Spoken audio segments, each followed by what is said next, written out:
Joka joulu kirjoitan aika suuren määrän joulukortteja. Pidän niitä itse arvossa, niitä on hyvä saada ja niitä on mukava lähettää sen takia, että joulunahan kaikki ihmiset, tai kaikki, jotka voivat, pyrkivät yhteyteen ja läheisyyteen toistensa kanssa. Moni asuu kauempana. Monena jouluna joulukortti on ollut sen kaltainen, että sen kuva-aiheena on lapsi. Ja sehän on aivan olennaista joulusta. Ei sen takia, että lapsi on suloinen, vaan sen takia, että kun Jumala tulee ihmiseksi, hän tulee meitä lähelle. Hän tulee meidän lähelle lapsena, jopa niin pienenä ja avuttomana, että häneen katsotaan alaspäin, niin kuin se ei meidän alaspäin katsotaan. Usein silloin tämä virrenvärssi, joka tähän päälle on lainattu, on kuvannut jotakin sellaista, jossa on sanottu, että kuinka se, joka on avuton, auttaa toisia, se, joka on alaston, vaatettaa toiset ja niin edelleen.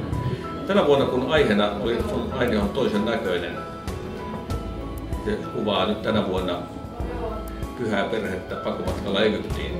En löytänytkään mitään sellaista virrenvärssyä, jossa olisi sanottu, että se, joka itse on ollut vainottu, vapauttaa vainoista, ja se, joka itse on ollut pakomatkalla, tuo meille turvallisen tilan. Vaikka näin on. Ja sen sijaan löysin tähän sellaisen, jossa sanotaan, että Jumalan poika taivaasta tuli maailmaan vieraaksi. Hän on meille vieras ja hän on meitä vieraanamme kumpaakin. Jouluna jokainen kaipaa valoa ja lämpöä ja läheisyyttä. Ja se kaipuu ulottuu ei vain kaikkein läheisimpiin ihmisiin ja lähipiiriin, vaan se kuuluu ulottua kauemmaksi. Juuri sen takia Jumala on tullut ihmiseksi.